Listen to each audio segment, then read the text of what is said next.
नमस्कार दोस्तों, JMS academy में मैं आपका हार्दिक स्वागत करता हूं। आज हम क्लास 10 की मैथ आपको शुरुआत करने जा रहे हैं एक नए अंदाज के साथ। और आपको सबसे पहले हम थोड़ा बेसिक मैथ के बारे में समझाएंगे, उसके बाद हम शुरुआत करते हैं। आपको चैप्टर वाइज करके आपको हम सारे कवर करेंगे, जितनी मैथ होगी सारे पोर्शन उनको कवर करेंगे। तो क्लास 10 की मैथ आज हम शुरुआत करने जा रहे हैं, जिसमें सबसे पहले आपको बेसिक थोड़ा से हम बताने की कोशिश करेंगे कि जो टाइप्स ऑफ नंबर्स होते हैं, क्योंकि अगर टाइप्स ऑफ नंबर की आपको जानकारी होगा तो अच्छी जानकारी आपको चैप्टर में पकड़ मिलेगी। अगर टाइप्स ऑफ नंबर की जानकारी नहीं हो पाएगा तो आपको अच्छी पकड़ नहीं मिल पाएगी। तो हम सबसे पहले जो आज बात करेंगे वो टाइप्स ऑफ नंबर यानी संख्याओं के प्रकार के बारे में विचार करेंगे। तो देखिएगा, सबसे पहले देखिए, तो यहाँ पर अगर हम टाइप्स ऑफ नंबर यानी संख्याओं के प्रकार के बारे में विचार करते हैं, देखिए टाइप्स ऑफ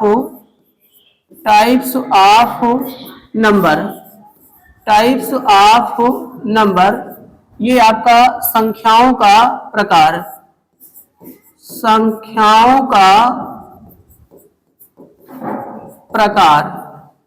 ये संख्याओं का प्रकार रहेगा। जिसमें देखेंगे सबसे पहले अगर हम संख्याओं के प्रकार के बारे में अगर चर्चा करें, सबसे पहले हम बात करेंगे प्राकृतिक संख्या पे बात करेंगे कि प्राकृतिक संख्या क्या होती है। ठीक है, देखिए ये आपकी प्राकृतिक संख्या होती है।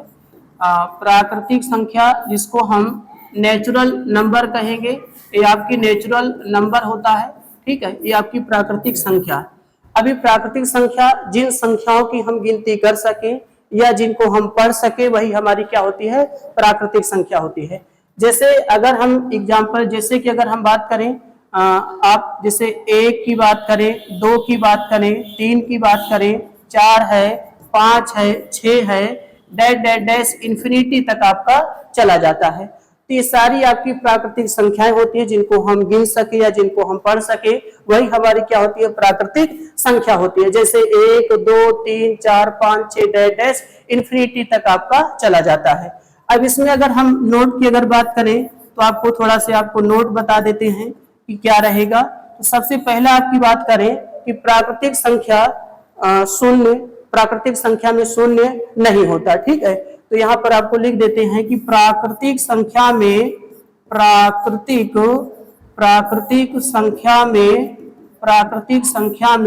शून्य नहीं होता। ठीक, प्राकृतिक संख्या में शून्य नहीं होता। दूसरी बात अगर हम करें तो देखिएगा, ये आपका जो होता है, देखिएगा ये ऋण पूर्णांक में, देखिएगा ये ऋण पूर्णांक में नहीं होते, ये आपका ऋण पूर्णांक में नहीं होते, ये आपका रहेगा। हाँ, और तीसरी बात अगर हम बात करें, हाँ, ये दशमलव में नहीं होता, दशमलव में नहीं होता, ये दशमलव में नहीं होता। ठीक, तो ध्यान रखिएगा। और भिन्न के रूप में भी आपका नहीं होता है ना। तो ये अगर चौथा पॉइंट बात करें तो ये भिन्न में नहीं होते, ये भिन्न में नहीं होते हैं। ठीक, ये भिन्न में नहीं होते हैं। तो आपकी जो प्राकृतिक संख्या होती है, नेचुरल नंबर होता है। सबसे पहले हमने कहा कि जिन संख्याओं को हम गिन सके या जिन संख्याओं को हम पढ़ सके वही हमारी प्राकृतिक संख्या होती है। जैसे में हमने आपको बताया है ना, एग्जाम्पल के तौर पे, है ना, जैसे आपके पास 1 2 3 4 5 6 डैश डैश डैश करके जाएगा, इन्फिनिटी तक चला जाता है। हाँ, और हमने अभी कहा कि जैसे प्राकृतिक संख्याओं की हम चर्चा करते हैं तो कहीं पर अगर ऋण आ जाता है, जैसे -2 आ जाए या -3 आ जाए, तो आपसे कहा जाए बताइए प्राकृतिक संख्या है, तो आपका जवाब होगा कि -2 या -3 कोई भी ऋण वाली संख्या हो तो प्राकृतिक संख्या नहीं होता। अगर कोई दशमलव में संख्या आ जाता है तो भी प्राकृतिक संख्या नहीं होता, शून्य आ जाए तो भी प्राकृतिक संख्या नहीं होता, या भिन्न के रूप में आ जाता है तो भी प्राकृतिक संख्या नहीं होता। ठीक है, तो इस तरीके से हम इनको जानते हैं, है ना। तो प्राकृतिक संख्याओं की क्या होती है, पहचान होती है। ठीक, तो आगे अब बात करेंगे। देखिए, जैसे देखिए अब आगे अगर चले तो प्राकृतिक संख्या के बाद आपका आ जाता है, हाँ, प्राकृतिक संख्या के बाद एक शब्द आपका आता है पूर्ण संख्याएं। पूर्ण, हाँ, संख्याएं, ये पूर्ण संख्याएं होती हैं, हाँ, पूर्ण संख्याएं, जिनको हम होल नंबर के नाम से जानते हैं। होल नंबर के नाम से जाना जाता है, ठीक है, होल नंबर के नाम से जानते हैं। अब होल नंबर की बात करें कि होल नंबर क्या होता है, तो प्राकृतिक संख्या में जीरो मिला दिया जाए या सम्मिलित कर दिया जाए तो वही चीज हमारा क्या होता है, पूर्ण संख्याएं होती हैं। तो आप यहाँ पर बताएंगे कि प्राकृतिक संख्या में, प्राकृतिक प्राकृतिक संख्या में, प्राकृतिक संख्या में शून्य शून्य शून्य सम्मिलित, शून्य सम्मिलित कर दिया जाए, शून्य सम्मिलित कर दिया जाए, शून्य सम्मिलित कर दिया जाए तो वह पूर्ण संख्या, पूर्ण संख्या या पूर्ण संख्याएं, पूर्ण संख्याएं कहलाती हैं, पूर्ण संख्याएं कहलाती हैं, ठीक, ऐसे जानेंगे। तो अब आपके पास जो प्राकृतिक संख्या होता है उसी प्राकृतिक संख्या में अगर आप जीरो मिला देते हैं तो आपकी वो बन जाती है पूर्ण संख्याएं। इसे आप देखें तो देखिएगा, इसे आप यहाँ पर हम बता देते हैं कि इसे हम W से व्यक्त करते हैं, ये W से व्यक्त करते हैं, W से व्यक्त करते हैं, ये भी बता देंगे। अब जैसे यहाँ पर आप देखेंगे 0 1 2 3 4 5 6 डैश डैश आपका बनता है इन्फिनिटी तक, ये भी चला जाता है, ठीक है। तो 0 1 2 3 4 5 6 डैश डैश इन्फिनिटी तक चला जाएगा, ये भी आपकी पूर्ण संख्याएं कहलाती हैं। अब यहाँ पर देखिएगा थोड़ा सा अगर हम चर्चा करें तो यहाँ पर थोड़ा से आपको बताएं, जैसे यहाँ पर हम थोड़ा सा यहाँ पर छोड़ दिए तो यहाँ पर लिख देते हैं कि प्राकृतिक संख्या को देखेगा, प्राकृतिक संख्या, इसे प्राकृतिक संख्या इसे कैपिटल एन से व्यक्त करते हैं, कैपिटल एन से व्यक्त करते हैं, कैपिटल एन से व्यक्त करते हैं, ये नेचुरल नंबर होता है, ठीक है। तो अब ये हम पूर्ण संख्या पे चर्चा करेंगे। ये पूर्ण संख्या हमने कहा कि होल नंबर्स आपके क्या होते हैं, तो प्राकृतिक संख्या में अगर शून्य को सम्मिलित कर दिया जाता है, तो अगर प्राकृतिक संख्या में शून्य को सम्मिलित कर दिया जाए तो वो संख्याएं क्या कहलाती हैं, पूर्ण संख्याएं कहलाती हैं, ठीक है। अब इसे W से आप व्यक्त करेंगे तो आपके पास ये सारी जितने भी थे ये सारी प्राकृतिक संख्या होती हैं, उसी में हमने जीरो मिला दिया तो आपकी क्या बन जाती है, पूर्ण संख्या मिल जाती है। इसमें भी आपको नोट करके आपको बता देते हैं, ठीक है, कि पूर्ण संख्या आपकी जो होती है वो पूर्ण संख्या आपकी जो होती है, पूर्ण संख्या ये दशमलव में नहीं होता, दशमलव में नहीं होता, ठीक, ये पूर्ण संख्याएं दशमलव में नहीं होता। देखिए पूर्ण संख्याएं दशमलव में नहीं होता, ये आप यहाँ पर बताएंगे, दशमलव में नहीं होता। और तो पहली बात हो गई। दूसरी बात आपको बता दें कि ये ऋण संख्याएं या ऋण संख्याएं नहीं होती, ऋण संख्याएं नहीं होती हैं, ठीक। ये अब अगर बताएं तो ये पूर्ण संख्या दशमलव में नहीं होता, ये ऋण संख्याएं नहीं होती, और साथ साथ में आपको बता दें, देखिए अब तो शून्य आपका रहेगा, इस तरीके से आपकी क्या हो जाती है, ये पूर्ण संख्याएं हो जाती हैं। इसके बाद आपका शब्द निकल के आता है कि पूर्णांक किसे कहा जाएगा। अगर हम पूर्णांक की चर्चा करें कि पूर्णांक किसे कहा जाएगा तो आप पूर्णांक को समझिएगा। तो यहाँ पर देखिए अगर हम पूर्णांक की बात करें, पूर्णांक, आप पूर्णांक की बात करते हैं जिसको हम इंटीजर्स कहेंगे, इंटीजर्स आपके होते हैं, इंटीजर्स आपके रहेंगे, ठीक। तो देखिए पूर्णांक को हम ये कहते हैं, जैसे देखिएगा आपके पास कोई ऋण संख्याएं होंगी या धन संख्याएं होती हैं, उसमें जीरो सम्मिलित करने पर बनी संख्या आपकी क्या कहलाती है, पूर्णांक कहलाती है। तो यहाँ पर आपको लिखते हैं कि धन पूर्णांक और ऋण पूर्णांक में शून्य सम्मिलित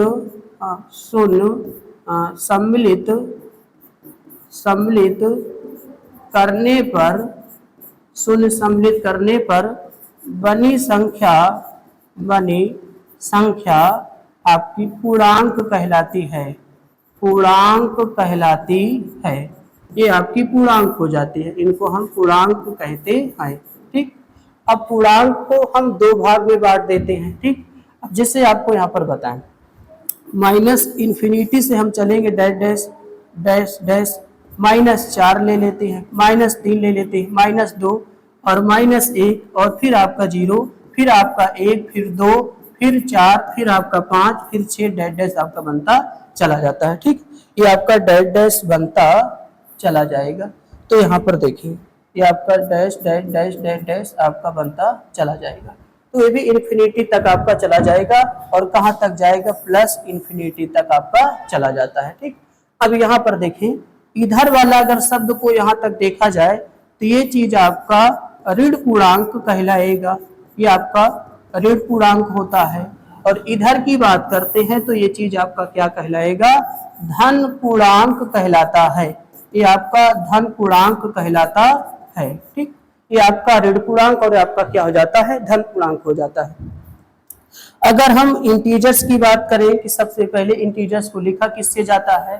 ठीक, तो यहाँ पर अगर हम बात करें तो इसे आप देखेंगे कि इसे आई या जेड से व्यक्त करते हैं। आई या जेड से व्यक्त करते हैं। आई या जेड से व्यक्त करते हैं। ठीक, अगर मान लेते हैं कहीं कहीं आपके पास आई पॉजिटिव या जेड पॉजिटिव की बात करता है तो वह चीज आपका धन पूर्णांक होता है, वह आपका धन पूर्णांक है ना। और आई नेगेटिव या जेड नेगेटिव की बात करता है तो वह चीज आपका क्या होता है, ऋण पूर्णांक होता है, वह आपका ऋण पूर्णांक होता है। तो हमने पूर्णांक पे चर्चा किया कि इंटीजर्स आपके क्या होते हैं। तो पूर्णांक का मतलब है, हमने कहा कि जैसे आपके पास धन पूर्णांक हो और ऋण पूर्णांक होता है, उसी में अगर हम 0 सम्मिलित कर दिए जाए, मिला दिया जाए तो वह चीज आपका क्या कहलाएगा, पूर्णांक कहलाएगा। पूर्णांक माइनस इन्फिनिटी से प्लस इन्फिनिटी तक होता है। अगर यहाँ पर हम देखें तो माइनस इन्फिनिटी से डैश डैश 4 -3 है ना, -3 आपका रहेगा और -2 -1 0 1 2 3 4 4 5 डैश डैश कहाँ तक जाएगा, इन्फिनिटी तक जाएगा। इधर अगर देखा जाए 0 से इधर आप चलेंगे दाएं तरफ तो आपको धन पूर्णांक मिलेगा, बाएं तरफ आएंगे तो आपको ऋण पूर्णांक मिलता है। ठीक है, ये नेगेटिव इंटीजर्स होता है, आपका पॉजिटिव इंटीजर्स होता है। और इसको बात करें कि हम किससे व्यक्त करते हैं तो इंटीजर्स में आप देखेंगे कि इंटीजर्स को देखेंगे, सामान्यतः इंटीजर्स का इंग्लिश जो होता है, इंटीजर्स का पहला अक्षर क्या है, आई है, हम इसको आई से व्यक्त करते हैं। लेकिन कई सारी किताबों में आप देखेंगे जेड से भी व्यक्त किया जाता है। तो हम क्या करेंगे कि इंटीजर्स को आई या जेड से व्यक्त करते हैं। अब यहाँ पर देखेंगे कि अगर आई पॉजिटिव या जेड पॉजिटिव लगा हो तो आपका वो धन पूर्णांक कहलाता है, आई नेगेटिव या जेड नेगेटिव लगा हो तो आपका क्या कहलाता है, ऋण पूर्णांक कहलाता है। अब यहाँ पर आगे देखिएगा, देखिए अब आपको बताएं, नोट करके यहाँ पर लिखिएगा, नोट करके लिखेंगे कि पूर्णांक जो होता है, पूर्णांक जो होता है वो दशमलव में नहीं होता। पूर्णांक जो होता है दशमलव में नहीं होता है। ठीक, ये पूर्णांक अगर दशमलव में हम बात करेंगे तो दशमलव में नहीं होता और भिन्न के रूप में भी आपका पूर्णांक नहीं होता, तो ये आपका पूर्णांक हो जाता है। अब आगे हम बात करें पूर्णांक के आगे, तो आप ये देखेंगे कि जैसे यहाँ पर अगर हम एक सम संख्या की बात करें कि सम संख्या आपका क्या होता है, सम संख्या जिसको हम इवन नंबर के नाम से जानेंगे। इवन नंबर आपका क्या होता है, सम संख्या। अब यहाँ पर सम संख्या की अगर हम बात करें तो आप ऐसे समझिएगा, जो 2 से पूर्णतः विभाजित हो जाए वही आपका सम संख्या होता है। अगर ऐसे नहीं पहचान पाते तो आप यह देखिएगा कि जिसके अंत में, यहाँ पर लिख देता हूँ कि जिसके अंत में 0 2 4 6 8 हो तो वह क्या कहलाएगा, विषम संख्या कहलाएगा। हाँ, देखिए वह हो तो वह सम संख्या कहलाता है। वह सम संख्या कहलाता है। सम संख्या कहलाता है। ठीक। अगर अगर अगर अंत में 1, 3, 5 और 7 और क्या हो 9 हो तो वह संख्या वह संख्या वह संख्या वह संख्या विषम विषम कहलाता है। विषम कहलाता है। वह विषम कहलाता है। तो इनकी पहचान आप ऐसे कर सकते हैं कि अगर जिसके अंत में 0, 2, 4, 6, 8 हो तो वह सम संख्या कहलाएगा। अगर 1, 3, 5, 7, 9 होता है तो वह संख्या विषम संख्या कहलाता है। अब जैसे देखिए आपको यहाँ पर हम लिख देते हैं एग्जाम्पल के तौर पे। देखिए जैसे हमने 1920 लिख दिया या जैसे हमने 20 और क्या लिख दिया 48 लिख दिया, तो इसके अंत में देखिए यहाँ पर 0 है तो आप इसको सम संख्या मानेंगे। इसके भी अंत में 8 है तो आप क्या मानेंगे विषम संख्या मानेंगे। अब जैसे हमने यहाँ पर 3553 लिख दिया तो इसके अंत में क्या है 3, तो ये आपका क्या कहलाएगा, ये आपका क्या, देखिए ये आपकी तो सम संख्या हो जाएगी और ये आपका क्या होगा विषम संख्या। हालांकि इनको हम यहाँ पर लिख देते हैं। देखिए अगर हम यहाँ पर इनको देखें, यहीं पर इनका एग्जाम्पल हम दे देते हैं। जैसे देखिए 1900 हमने यहाँ पर 20 लिख दिया या 20 हमने क्या लिख दिया 48 लिख दिया, तो ये संख्याएं आपकी क्या हो जाएंगी सम। अब जैसे यहाँ पर हमने देखिए एग्जाम्पल पे देखें, जैसे यहाँ पर 20 हमने 53 लिख दिया या 35 हमने क्या लिख दिया 43 लिख दिया, तो ये सारी आपकी क्या कहलाएंगी, ये आपकी विषम संख्या कहलाएंगी। तो विषम संख्या की पहचान जिसके लास्ट में 1, 3, 5, 7, 9 हो तो आपका विषम होता है, या जिसके अंत में 0, 2, 4, 6, 8 हो तो वह संख्या क्या होता है सम होता है। तो सम और विषम की पहचान होती है। अब देखिए आगे थोड़ा देखिए तो आगे अगर हम बात करें तो अब आगे हम बात करते हैं एक भाज्य संख्या की बात करते हैं। बहुत जरूरी होता है आपको भाज्य संख्या जिसको हम कंपोजिट नंबर के नाम से जानेंगे। कंपोजिट नंबर के नाम से जानेंगे। ये भाज्य संख्याएं होती हैं। अब भाज्य संख्या का मतलब जिसके 3 या 3 से अधिक गुणनखंड हो, हम इसे पहचानेंगे। जिसके 3 या 3 से अधिक गुणनखंड होता है वही भाज्य संख्या कहलाती है। तो यहाँ पर हम लिखते हैं जिसके 3 या 3 से अधिक गुणनखंड हो तो वह भाज्य संख्या कहलाती है। वह भाज्य संख्या कहलाती है। अब जैसे एग्जाम्पल के तौर पे देखें, जैसे देखिएगा आपके पास भाज्य संख्या तो हमने यहाँ पर 2 ले लिया, ठीक है। 2 आप नहीं ले सकते क्योंकि इसके गुणनखंड आपका नहीं बनेगा। देखिए जैसे आप यहाँ पर चलें तो जैसे एग्जाम्पल में आप उदाहरण में जैसे आपके पास 4 है, 4 और 6 होगा और 8 होगा और 9 होगा और 10 होगा और 12 होगा, ऐसे डैश डैश बढ़ता चला जाता है। अब जैसे हम 4 की बात करें, 4 को आप देखेंगे तो 1 से भी कट जाता है, 2 से भी कट जाता है और 4 से भी कट जाता है। तो आप यहाँ पर देखेंगे कि ये भाज्य संख्याएं कहलाएंगी क्योंकि इसके कई फैक्टर हो रहे हैं 3, 1, 2 और क्या 4। ऐसे अगर हम 9 की बात करें तो 9 को ढेर लोग समझते हैं कि ये संख्याएं अभाज्य होती हैं, लेकिन 9 हमारा क्या होता है भाज्य होता है क्योंकि इसके फैक्टर की हम बात करते हैं, गुणनखंड की बात करते हैं तो ये 1 भी होगा और 3 भी होगा और कितना होगा 9। तो इसके भी कितने फैक्टर हैं 3 फैक्टर हैं। तो जिसके 3 या 3 से अधिक गुणनखंड होते हैं वह संख्या हमारी क्या कहलाती है कंपोजिट नंबर यानी भाज्य संख्या कहलाती है। ठीक है। अब हम संख्या बात करते हैं, अभाज्य संख्या की बात करते हैं। ये तो हमारा भाज्य संख्या हो जाता है। अब हम बात करें अगर अभाज्य संख्या की, देखिएगा अभाज्य संख्या ये आपकी प्राइम नंबर होती है। प्राइम नंबर प्राइम नंबर, ये आपका प्राइम नंबर है कि भाज्य अभाज्य संख्या क्या होती है, जिसके दो गुणनखंड हो। यहाँ पर हम लिखेंगे कि जिसके दो गुणनखंड हो, जिसके दो गुणनखंड हो, दो गुणनखंड हो तो वह अभाज्य संख्या कहलाती है, वह अभाज्य संख्या कहलाती है। जैसे अगर हम बात करें कि जैसे तो यहाँ पर देखिए, जैसे 2 है, 3 है, 5 है, 7 है, 11 है, 13 है, 11 13 आपका 17 आएगा, आपका 19 आएगा, आपका 23 आएगा, आपका फिर कितना आएगा 29 आएगा, फिर आपका 31 आएगा, फिर आपका 37 आ जाएगा, फिर आपका देखेंगे 41 होगा, फिर कितना होगा 43 होगा, 43, और उसके बाद 43 के बाद फिर आप 47 की हम बात करते हैं, है ना, 47 फिर डैश आपका ऐसे बढ़ता चला जाएगा। तो यहाँ पर अगर हम फैक्टर की बात करते हैं, देखिएगा, देखिए इसको हम हटा देते हैं, अगर हम फैक्टर की बात करें तो ये आपका डैश बनता चला जाएगा।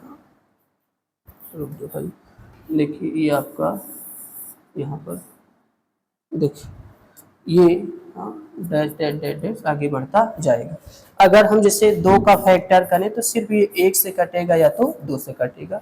तो अभाज्य संख्या को ऐसे भी हम बता सकते हैं कि जैसे वह संख्या जो 1 से कटे वह स्वयं से कटे, तो वह आपका क्या कहलाता है, अभाज्य संख्या। अगर भाज्य संख्या की बात करें तो वह संख्या जो 1 से कटे, स्वयं से कटे और अन्य किसी संख्या से कटे, उसे हम भाज्य संख्या कहते हैं। या जिसके सिर्फ 3 गुणनखंड हो या 3 से अधिक हो, उसे भी भाज्य संख्या कहते हैं। और अभाज्य संख्या की पहचान होती है कि जिस संख्या के 2 गुणनखंड हो उसे क्या कहा जाता है, अभाज्य संख्या कहा जाता है। या वह संख्या जो 1 से कटे वह स्वयं से कटे, वह संख्या अभाज्य संख्या कहलाती है। तो ये अभाज्य संख्या के उदाहरण होते हैं। जैसे आप अगर 13 की बात करते हैं तो 1 से कटेगा और 13 से कटेगा। अगर हम 23 की बात करते हैं तो 1 से कटेगा और 23 से कटेगा, और अन्य किसी संख्या से नहीं कर सकता, तो ये आपकी अभाज्य संख्या हो जाती है। ठीक है, अब हम एक सहअभाज्य संख्या की बात करते हैं कि सहअभाज्य संख्या क्या होता है। तो एक आपका होता है सहअभाज्य संख्या, सहअभाज्य संख्या जिसको हम को प्राइम नंबर के नाम से जाना जाता है, को प्राइम नंबर के नाम से जाना जाता है। अब सहअभाज्य क्या होता है, तो इसमें हम देखेंगे संख्याओं का जोड़ा लेते हैं, संख्याओं का पेयर बनाते हैं, युग्म बनाते हैं। युग्म का मतलब होता है कि जोड़ा, कि जोड़े के रूप में हम अंकों को लेते हैं और उसमें देखते हैं कि एक के अलावा कोई उभयनिष्ठ ना हो, उसे क्या कहा जाता है, सहअभाज्य संख्या। तो संख्याओं का वह जोड़ा जिसमें एक के अलावा उभयनिष्ठ ना हो, तो उसे क्या कहा जाता है, सहअभाज्य संख्या कहा जाता है। अगर जैसे देखिए यहाँ पे लिख देता हूं, संख्याओं का, देखिए संख्याओं का वह जोड़ा जिसमें एक के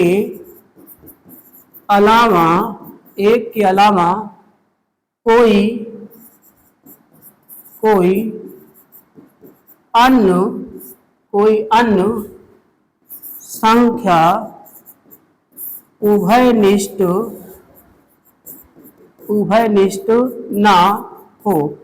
उभयनिष्ठ ना हो, तो उसे आप क्या कहेंगे, उसे आप सहअभाज्य संख्या कहा जाता है ना।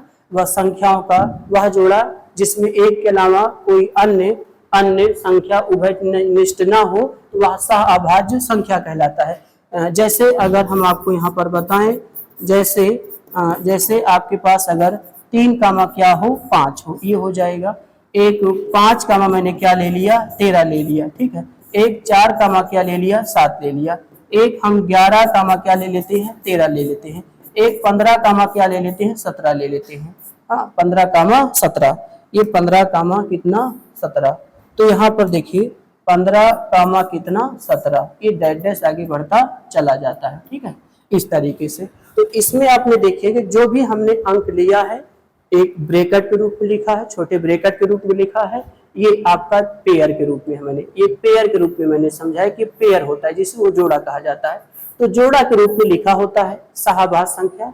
आप जैसे यहाँ पर 3 कामा हम 5 की बात करते हैं, तो आप इसमें देखेंगे कि इन दोनों अंकों में आप एक के अलावा कोई अन्य अंक को आप कॉमन नहीं कर सकते या उभयनिष्ठ नहीं कर सकते। ठीक, जैसे 5 कामा 13 की बात करते हैं तो 5 कामा 13 भी एक के अलावा आपको कोई फैक्टर उभयनिष्ठ आपको नहीं मिलेगा। 4 कामा 7 में भी कोई अंक आपको उभयनिष्ठ नहीं मिलेगा। 11 कामा 13 में भी कोई चीज आपको उभयनिष्ठ नहीं मिलेगा। तो ऐसी संख्याओं का जोड़ा आपको जहां दिख जाता है वो चीज आपका क्या कहलाता है? सहअभाज्य संख्या कहलाता है। और इनमें भी खासियत होती है कि संख्या में कभी ये भाज्य हो सकता है, ये यहाँ भी अभाज्य हो सकता है, या यहाँ अभाज्य यहाँ पर भाज्य हो सकता है। तो भाज्य अभाज्य संख्याओं का जोड़ा ही बना रहता है। आप इस जोड़े में देखेंगे तो भाज्य और अभाज्य संख्याओं का जोड़ा ही बना रहता है, लेकिन हमें ऐसा जोड़ा पकड़ के चलना है जिसमें एक के अलावा कोई अन्य अंक आपको कॉमन ना मिल जाए। तो वही आपका सहअभाज्य संख्या यानी को प्राइम नंबर आपका कहलाता है। ठीक है, अब हम आगे बढ़ेंगे। देखिए, अब जैसे हम आपको बात करते हैं, जैसे यहाँ पर बताएं कि एक आपको बता देते हैं, जैसे कि परमेय संख्या की बात करें हम। परमेय संख्या अगर आपको बताएं कि परमेय संख्या रेशनल नंबर होता है। रेशनल आपका क्या होगा? Rational number. रेशनल नंबर आपका रेशनल नंबर होता है। ठीक है, ये परमेय संख्या होता है। तो परमेय संख्या का मतलब आप ये समझिएगा, जिन अंक को या जिस संख्या को हम अंश बटे हर के रूप में लिखें वही हमारी क्या होती है? परमेय संख्या होती है। जिन्हें यहाँ पर लिखता हूँ, जिन्हें हम या जिन्हें ऐसे लिखेगा, जिन्हें P बटा क्यू, लेकिन यहाँ ध्यान रखिएगा क्यू इज नॉट क्या हो? 0 हो। P बटा क्यू के रूप में लिखा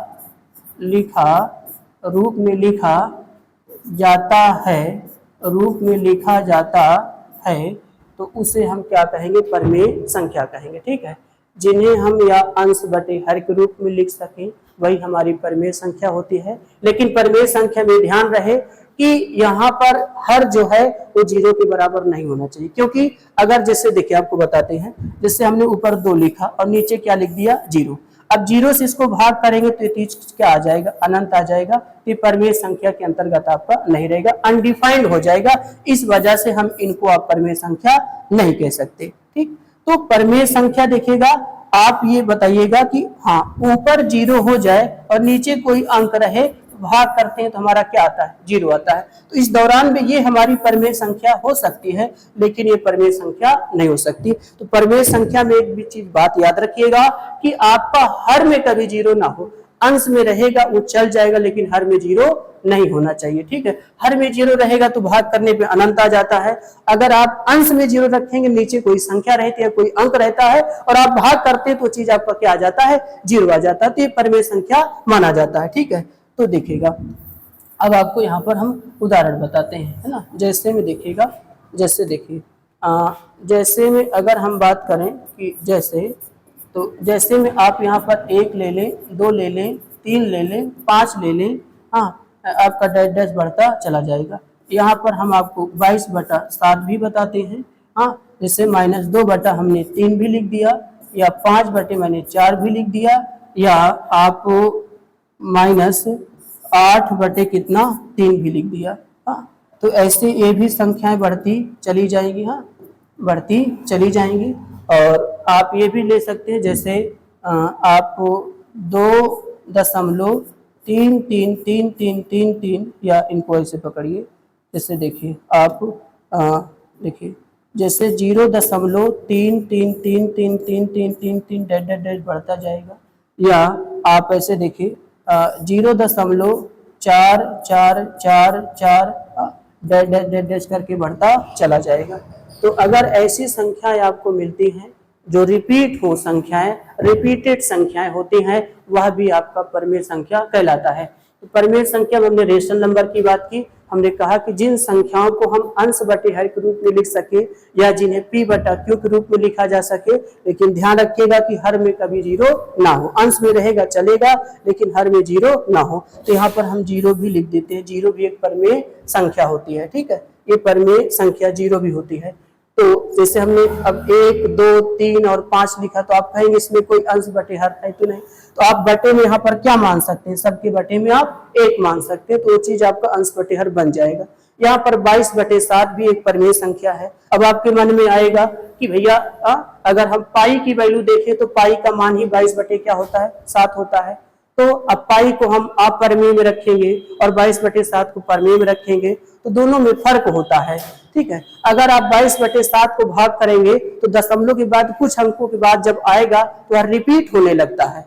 तो दशमलव के बाद अगर कोई संख्या रिपीट होती है तो वह चीज को हमेशा किस में रखा जाता है, परिमेय संख्या में। लेकिन पाई का मान 3.14159265 आपका होगा, वो चीज कभी रिपीट नहीं होता लेकिन वो बढ़ता चला जाता है, तो वह चीज आपका क्या कहलाता है, अपरिमेय संख्या कहलाता है। ये दोनों में बहुत बड़ा अंतर होता है। अगर हम 22/7 और पाई की बात करें तब, तो 22/7 को परिमेय संख्या में रखा जाता है, पाई को अपरिमेय संख्या में रखा जाता है। क्योंकि 22/7 को आप भाग करेंगे तो दशमलव के बाद संख्याएं रिपीट होना लगती है, तो जिसमें रिपीट होने लगता है वह चीज को आप परिमेय संख्या में रखेंगे। और जैसे पाई का मान हमने कहा कि 3.141562 या 95 इस तरीके से आपका बढ़ता चला जाएगा, तो वह देखेंगे बढ़ता जाएगा लेकिन कभी रिपीट नहीं होता, वो चीज आपका क्या कहलाता है, अपरिमेय संख्या। ये दोनों में आपका अंतर होता है, तो ये परिमेय संख्या हो जाती है। अब अगर हम अपरिमेय संख्या की बात करें कि अपरिमेय संख्या क्या होगा, देखिए अगर अपरिमेय संख्या की हम बात करें, जिसको हम इरेशनल नंबर कहते हैं, इरेशनल नंबर कहते हैं, इरेशनल नंबर कहते हैं, ठीक है, अपरिमेय संख्या होती है, जिन्हें p बटा q के रूप में नहीं लिखा जा सकता, जिन्हें p बटा q के रूप में, p बटा q के रूप में नहीं लिखा जा सकता, तो वो आपकी क्या कहलाती है, अपरिमेय संख्या कहलाती है। जैसे अगर हम बात करें कि जैसे आप लिखें, तो जैसे यहाँ पर हम देखिए √2 की बात करते हैं, √3 की बात करते हैं, √5 की बात करते हैं, पाई की बात करते हैं, रूट आप 6 लिख देते हैं, ऐसे डैश आपका बढ़ता चला जाता है। तो यहाँ पर यहाँ पर आप ये चीज बता सकते हो, जिनकी करड़ी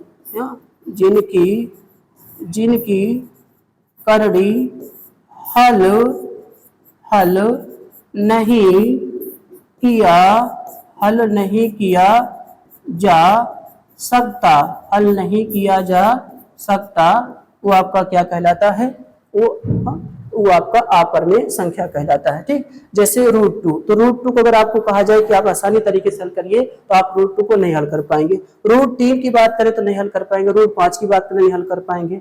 अब जैसे पाई, देखिए यहाँ पर पाई तो अपरिमेय में है और 22/7 क्या होता है, परिमेय में। हमने आपको बताया जैसे पाई का अगर हम मान की बात करते हैं तो 3.1415 3.141562 इसी तरीके से आपका बढ़ता चला जाता है। ये पाई का मान होता है ना, पाई का मान 3.14156295 इसे डैश आपका बढ़ता चला जाएगा। तो आप यहाँ पर ये चीज देखेंगे, नोटिस करेंगे कि पाई, देखिए दशमलव के बाद जो भी अंक आपका रहेगा वो बढ़ता तो जाएगा लेकिन कभी दोबारा रिपीट के, कभी लौट के नहीं आता, तो वो चीज आपका क्या होता है ना, वो चीज अपरिमेय में रखा जाता है। इसीलिए 22/7 और पाई में अंतर होता है ना। 22/7 को परिमेय माना जाता है और इसको क्या माना जाता है, अपरिमेय माना जाता है, ठीक। ये आपकी परिमेय और अपरिमेय हो जाती है, ठीक। अब देखिए, अब आप आगे बात करें तो अब हम बात करते हैं वास्तविक संख्या की बात करते हैं। तो वास्तविक संख्या की अगर हम बात करें कि वास्तविक संख्या जिसको हम रियल नंबर कहेंगे, रियल नंबर के नाम से जाना जाएगा। ठीक, रियल वास्तविक संख्या। तो अब इसमें हम क्या बताएंगे कि परमेय संख्या और अपरमेय संख्या को जब हम मिला देते हैं तो हमारी क्या बन जाती है, वास्तविक संख्या बन जाती है। ठीक है, तो देखिएगा परमेय, यहाँ लिख देता हूँ, परमेय और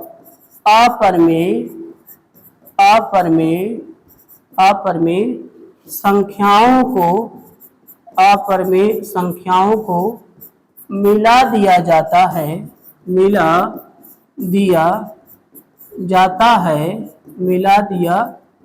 है तो वह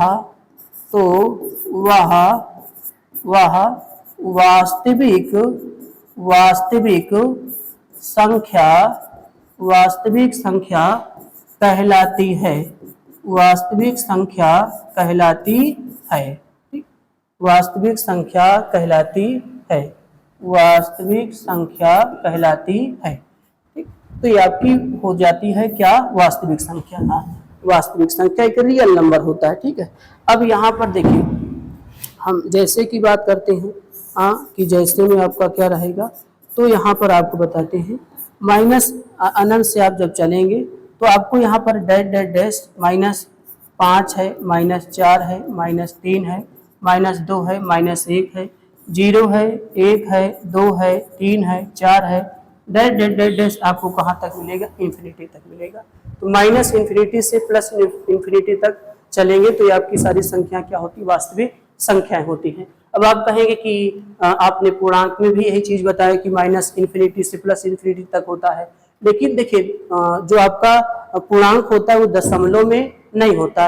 लेकिन अगर वास्तविक संख्या रियल नंबर की हम बात करते हैं तो रियल नंबर आप ये देखेंगे कि रियल नंबर में दशमलव होता है। ठीक है, रियल नंबर में यहाँ पर आप नोट करके लिखेंगे कि वास्तविक संख्या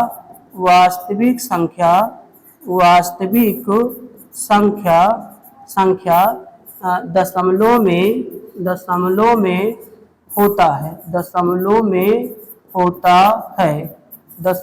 होता है। ये आप बताएंगे वास्तविक संख्या दशमलव में होता है। ठीक है, तो ये चीज अब हम परमेय संख्या और अपरमेय संख्या दोनों को जब अच्छी तरीके से मिला देते हैं तो वो चीज आपकी क्या कहलाती है, वो आपका वास्तविक संख्या कहलाता है। वास्तविक संख्या दशमलव में होता है लेकिन पूर्णांक आपका दशमलव में नहीं होता। अब अगर आगे हम बात करें, देखिए अब यहाँ पर अगर हम चर्चा करें तो अब हम दशमलव के प्रकार पे थोड़ा चर्चा करेंगे कि टाइप्स ऑफ डेसिमल क्या होता है, दशमलव के प्रकार क्या होता है। ये सब आपकी जरूरी पॉइंट है आपको। ठीक है, दशमलव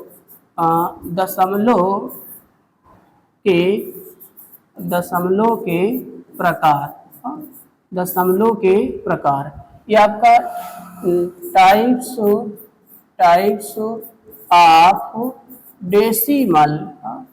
ऑफ डेसिमल है ना, डेसिमल है। ठीक है, दशमलव के प्रकार। अब अगर हम दशमलव प्रसार को देखें तो दशमलव के जो प्रकार होते हैं वह 2 प्रकार के होते हैं। ठीक, एक आप अगर हम बात करते हैं जिसको हम शांत कहेंगे, शांत दशमलव, जिसको टर्मिनेटिंग कहा जाता है, टर्मिनेटिंग कहा जाएगा। ठीक है, ये आपका शांत होता है। जैसे आप 0.375 और क्या 5 की बात कर लेते हैं, 0.375, अब ये शांत हो गया है ना, कि आप संख्याओं को कोई भी भिन्न के रूप में संख्या रहे और उनको आप जब भाग करते हैं तो भाग करने के बाद क्या हो कि वह 2-3 अंक के बाद या 4 अंक के बाद उसका अंत हो जाए तो आपका शांत होगा। जैसे आप 0.25 की हम बात करते हैं तो ये आपका क्या है, शांत होता है ना। तो यहाँ पर ये चीज आपका क्या कहलाएगा, शांत कहलाएगा। अब यहाँ पर हम बात करते हैं कि ये क्या होता है, तो यहाँ पर आप देखेंगे कि ये अशांत होता है। ठीक है, अशांत, जिसको नॉन टर्मिनेटिंग कहा जाता है, नॉन टर्मिनेटिंग कहा जाएगा, नॉन टर्मिनेटिंग है ना, अशांत है। अब अशांत में, अशांत के देखिएगा अब ये शांत नहीं बैठेगा ना, ये आप देखेंगे कि दशमलव के बाद इनकी संख्याएं बढ़ती रहती, उसी चीज को हम क्या कहते हैं, अशांत कहते हैं। अशांत को भी हम 2 भाग में बांट देते हैं। ठीक है, 2 भाग में बांटते हैं। तो एक भाग आपका होता है शांत, देखिए अशांत आवर्ती, देखिएगा अशांत आवर्ती, अशांत आवर्ती। और एक आप ये चीज देखेंगे कि अशांत आपका, अशांत ये आपका अनावर्ती रहेगा, अशांत अनावर्ती। ठीक, देखिए तो अशांत यानी मतलब होता है कि जैसे कोई भिन्न संख्या अगर आप उनको भाग करते हैं तो भाग करने के पश्चात देखेंगे कि दशमलव के बाद इनकी संख्या की अभिव्यक्ति नहीं है, डैश डैश डैश डैश करके इन्फिनिटी तक आपका चला जाता है। ठीक है, तो ये है ना। तो यहाँ पर आप देखिए, अब आगे थोड़ा से चले तो आगे बात करते हैं।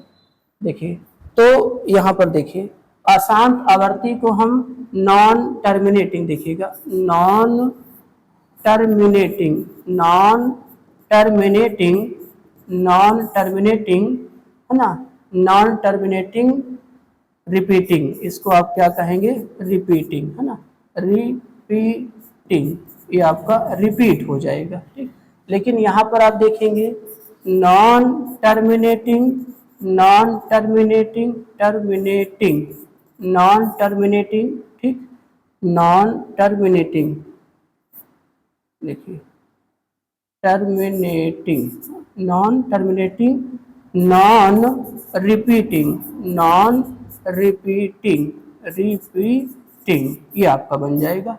तो अशांत अनावर्ती और एक देखिए अशांत अनावर्ती और अशांत आवर्ती होता है।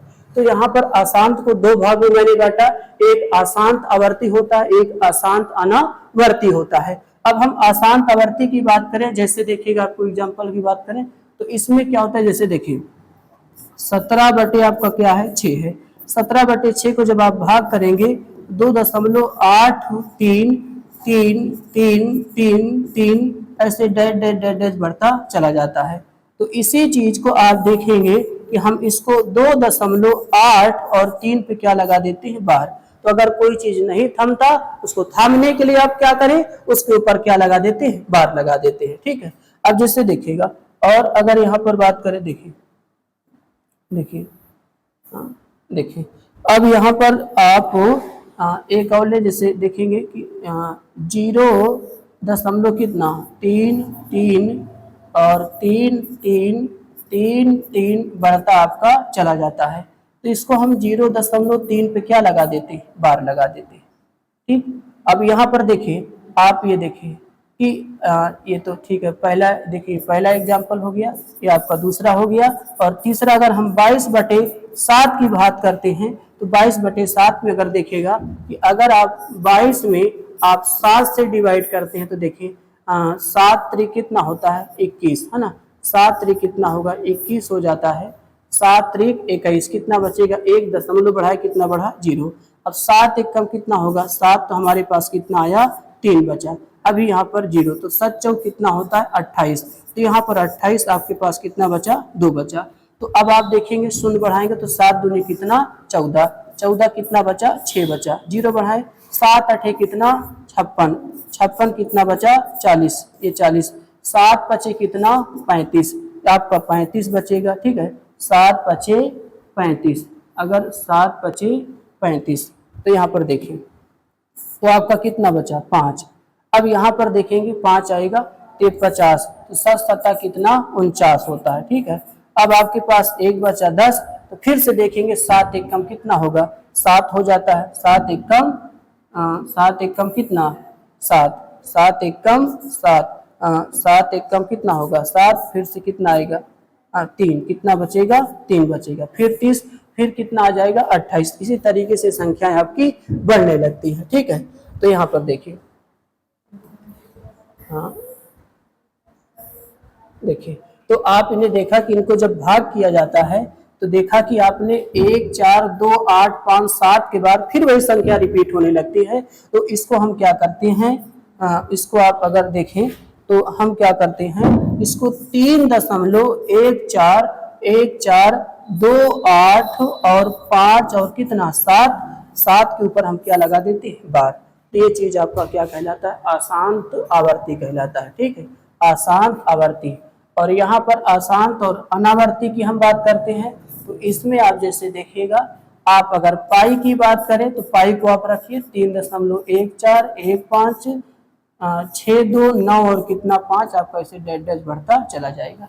तो यहाँ पर आप देखेंगे दशमलव के बाद संख्याएं रिपीट भी नहीं होती और बढ़ता चला जाता है। जैसे अगर हम एक और बात करें तो पहला एग्जाम्पल, अगर दूसरे एग्जाम्पल की बात करें तो यहाँ पर जैसे 0.10 फिर 11 फिर 0 फिर हम 111 फिर 0 फिर हम 111 फिर कितना 0, ऐसे डैश डैश डैश डैश बढ़ता चला जाता है।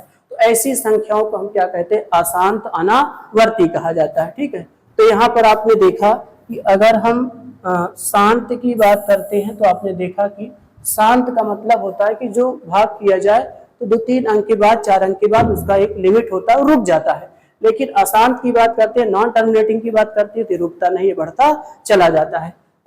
और यहाँ पर ये होता है कि देखिए कभी कभी देखिए जैसे इसको अशांत को हम दो भाग में बांटते हैं, एक अशांत आवर्ती होता है, एक अशांत क्या होता है, अनावर्ती। अशांत आवर्ती में क्या होता है, संख्याएं रिपीट होने लगती है, भाग करने के बाद रिपीट होने लगता है, उसी को क्या कहते हैं, अशांत आवर्ती कहा जाता है। और अशांत अनावर्ती का मतलब भाग करने के बाद संख्याएं कभी रिपीट ना हो और बढ़ते कहाँ तक चले जाते हैं, अनंत तक चले जाते हैं, तो चीज को क्या कहा जाता है, अशांत अनावर्ती कहा जाता है। ठीक है, देखिए अब यहाँ पर हम बात करें, यहाँ पर देखिए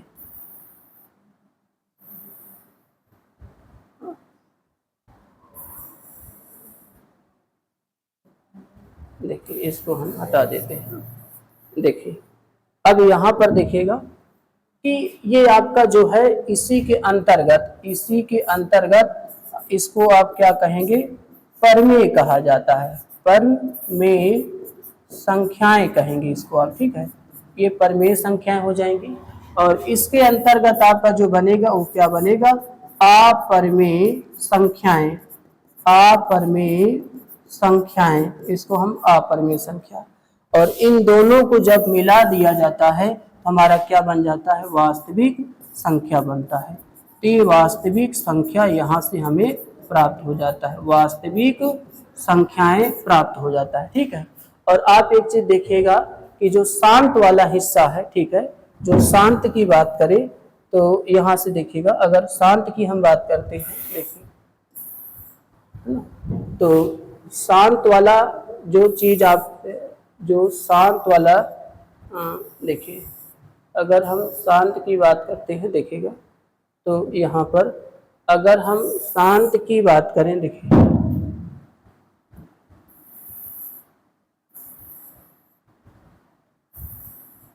तो देखिए तो शांत भी एक परमेय संख्या ही इनको माना जाता है। ठीक है, तो इस तरीके से हम इनको एक दशमलव प्रकार टाइप्स ऑफ डेसिमल का हम बात करते हैं। ठीक है, तो आप का जो बेसिक था, यानी बेसिक जो हम चैप्टर में आपका क्लास 10 में आपका पढ़ने वाले हैं, वो आपका एकदम बेसिक था, टाइप्स ऑफ नंबर था। अगर इन संख्याओं के बारे में अगर आपको जानकारी रहती है तो ठीक है, तो आपको अच्छा मजबूती मिलेगा, पकड़ मिलेगा और सवालों को हम अच्छे तरीके से क्या कर पाएंगे, हल कर पाएंगे। ठीक है, तो ये आपकी जो हमने यहाँ पर दशमलव के प्रकार यानी टाइप्स ऑफ नंबर में जो हमने भी बात की, सबसे पहले हमने टाइप्स ऑफ नंबर, जब हमने शुरुआत की बात की संख्याओं के प्रकार, तो आपको प्राकृतिक संख्या, फिर आपको बताया कि पूर्ण संख्या क्या होती है, फिर पूर्णांक क्या होता है, सम और विषम की बात करी, भाज्य अभाज्य सहभाज्य की बात करी, फिर हमने परमेय और अपरमेय की बात किया, फिर हमने फिर दशमलव प्रकार दशमलवों के प्रकार देखा, टाइप्स ऑफ डेसिमल देखा।